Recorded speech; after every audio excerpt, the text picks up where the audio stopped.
Now, let's delve into the king's role in chess. The king holds immense value on the board, as its loss signifies the end of the game. In chess, the ultimate objective is to capture the opponent's king while ensuring the safety of your own. However, despite its significance, the king's mobility is somewhat limited. Take this position, for example, where the white king resides on e5. It possesses the ability to move to any of the surrounding squares.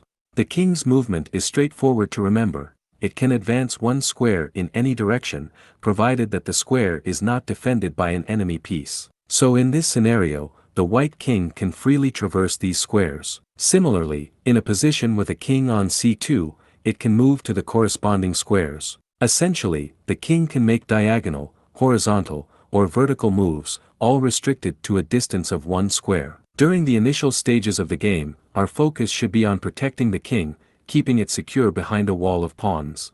However, as the game progresses and the lurking dangers diminish, we can deploy the king more actively. With its predictable pattern of motion, the king becomes a formidable warrior at close quarters. It is crucial to learn how to discern the appropriate moment to activate the king. This aspect will be further explored in the end game section of the course. Now you are familiar with how the king moves in chess, and you also know that the objective is to capture the opponent's king.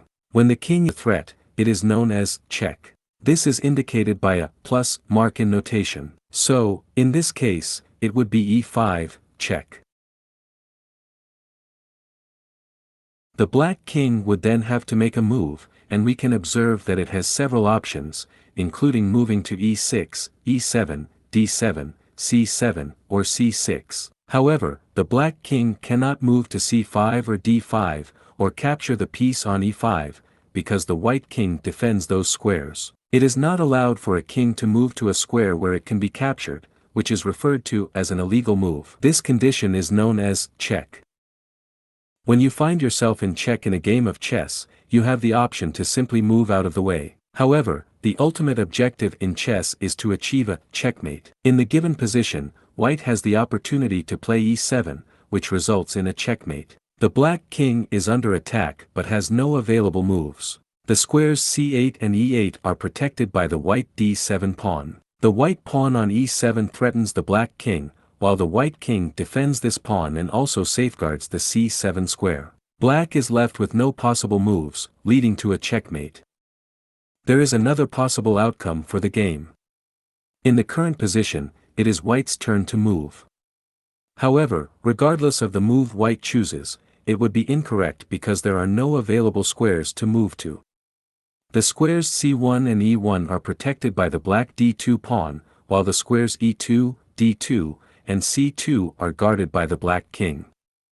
Therefore, white is unable to make a move, but white's king is not under attack. This situation is known as stalemate. As a result, the game ends in a draw.